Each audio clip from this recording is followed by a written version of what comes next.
Imagina un lugar donde el sufrimiento no tuviera límites, donde el miedo era un arma y el dolor una herramienta de control. En la Edad Media no solo fue una época de creencias extremas, sino también de castigos brutales que marcaron a fuego el lado más oscuro de la humanidad, donde existían máquinas diseñadas para destrozar cuerpos, métodos donde humillaban y quebraban la mente, y prácticas que nos hacen preguntarnos hasta dónde puede llegar el ser humano. Estas no son simples historias, son relatos oscuros que ocurrieron cientos de años atrás. Hoy te llevaré por un recorrido donde cada palabra, cada detalle hará erizar tu piel. Así que ni más ni menos, estas son las 8 torturas más grotescas en la Edad Media. La cuna de Judas, es también llamada vigilia, es uno de los métodos más sádicos y macabros de la tortura medieval, diseñada no solo para hacer confesar a la víctima, sino para destruir su cuerpo de una manera inimaginable. Este instrumento, también conocido como el asiento piramidal, tenía una forma de pirámide, generalmente hecha de madera o de hierro. La función de esta máquina era desgarrar o mutilar las zonas más sensibles del cuerpo, ya sea por el recto, la vagina, debajo del escroto o el coxis. La víctima era atada fuertemente con cuerdas en las paredes de una habitación cerrada, quedando suspendidas por completo. Una vez asegurada, el verdugo manipulaba las cuerdas para elevar al condenado, dejándolo en el aire a merced de la tortura.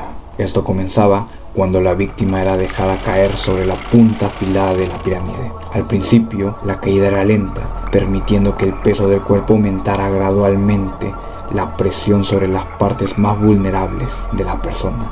Con cada repetición, la víctima era levantada y dejada caer nuevamente, intensificando el dolor de manera despiadada. Los verdugos podían manipular las cuerdas para ajustar la caída, haciendo que el sufrimiento fuera aún más insoportable. Si el condenado no confesaba, se le aplicaba un objeto pesado sobre su cuerpo, exacerbando aún más la tortura. La punta de la pirámide, sumada al peso extra, podía desgarrar de manera horrenda los órganos internos y la piel, provocando heridas terribles que dejaban secuelas permanentes o incluso la muerte.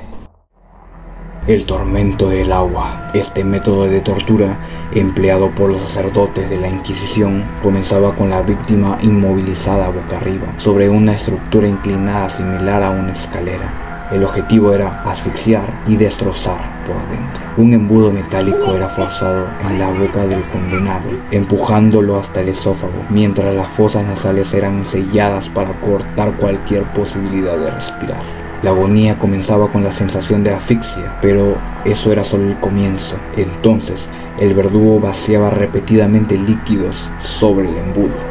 Grandes cantidades de agua, orina o, en casos más sádicos, bilis. El líquido llenaba el estómago del prisionero, obligándolo a vomitar desesperadamente mientras su cuerpo luchaba inútilmente por sobrevivir. En los peores casos, cuando el tormento no cesaba, el estómago del condenado colapsaba bajo la presión, desgarrándose internamente. La muerte llegaba lentamente, acompañada por el sufrimiento inimaginable, dejando un cuerpo hinchado y destruido para el prisionero. La garrucha, conocida en España y en Italia como la estrapada, era un método de tortura que, aunque requería menos equipamiento que el potro, no era menos cruel. Su propósito era claro: hacer confesar a los prisioneros, erradicar la herejía y castigar cualquier forma de pensamiento libre que tenían las personas en esos tiempos.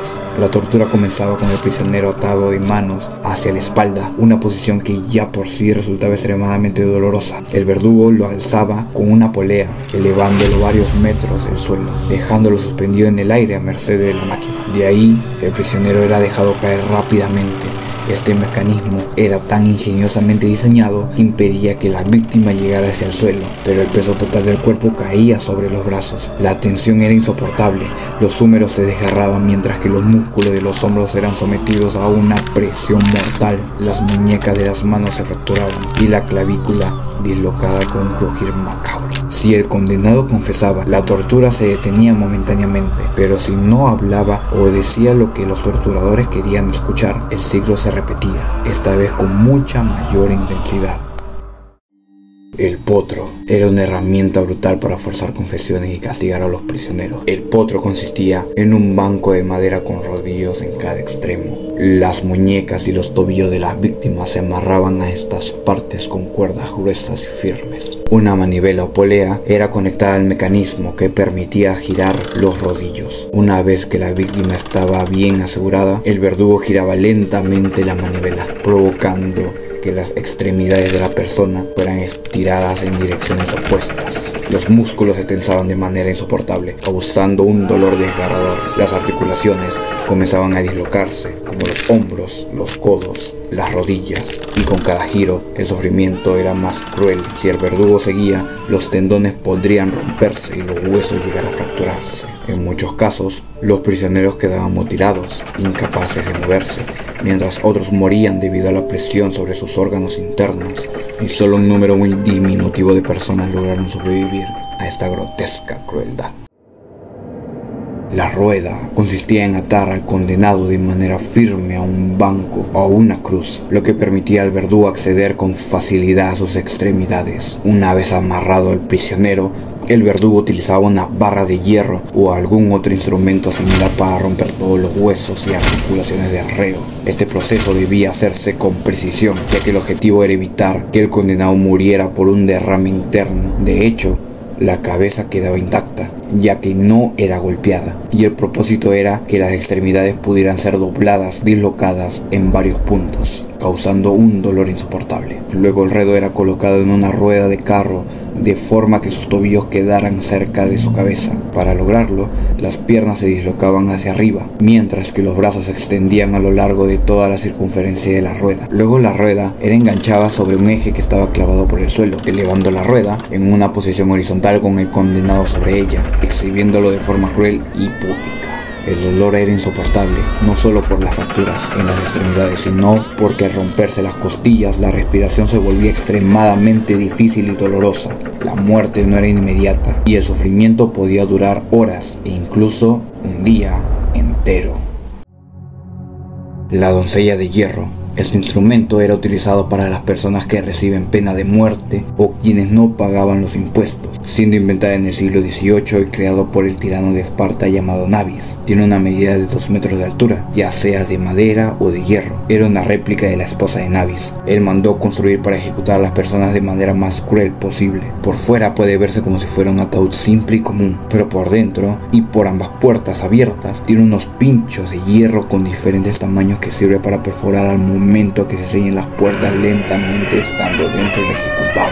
No obstante, las púas estaban colocadas estratégicamente con el fin de no matar tan rápido a las personas que estaban dentro, sino con el fin de torturarlas de una manera muy sádica, el cual no perforaba signos vitales como era el corazón o el cerebro, sino en lugares donde la víctima sea consciente y pueda desesperarse, estresarse, como los ojos, los brazos, el pecho, las piernas y los músculos y otras extremidades. Cuando los pinchos eran incrustados, evitaba que la sangre saliera muy rápidamente, porque este bloqueaba la sangre en la herida, logrando que saliera lentamente y ocasionando que pudiera moverse, respirar o dormir, así ocasionando su muerte muy lenta y dolorosa. Por más que grite, nadie podrá escucharlo, porque sus puertas de hierro son tan gruesas que evita que el sonido que alguien produce por dentro salga fácilmente.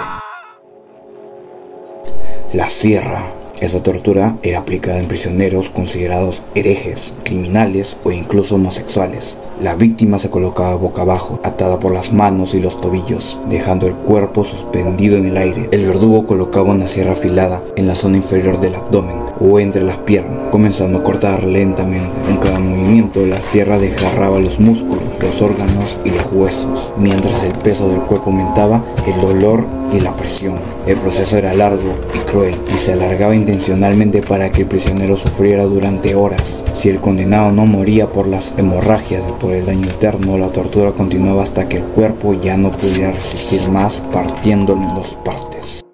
El aplastacabezas, utilizado en la Inquisición durante el siglo XV. Este instrumento de tortura llevaba las confesiones al límite extremo. Estaba diseñado para romper los huesos del cráneo y llevar a la víctima a una muerte lenta y brutal. El dispositivo consistía en un marco metálico con dos placas ajustables, una superior que estaba prensada en la parte superior de la cabeza y otra inferior que estaba sujetada en la mandíbula. Una manivela permitía al verdugo ajustar la presión de forma gradual, haciendo que con cada giro aumentara el sufrimiento. Primeramente, bajo la presión, los dientes se astillaban y se rompían. Luego la mandíbula se trituraba, provocando un dolor insoportable. Pero el horror final llegaba cuando el cráneo cedía, permitiendo que el cerebro se deslizara por las cuencas de los ojos entre los fragmentos del hueso. Si la víctima sobrevivía, quedaba marcada de por vida con heridas físicas y psicológicas irreparables. Y hasta aquí hemos llegado con el video. Si te gustó, dale un gran pulgar arriba y suscríbete al canal activando la campanita de notificaciones para recibir mucho más contenido como este. Soy Rexco y nos vemos en un próximo video.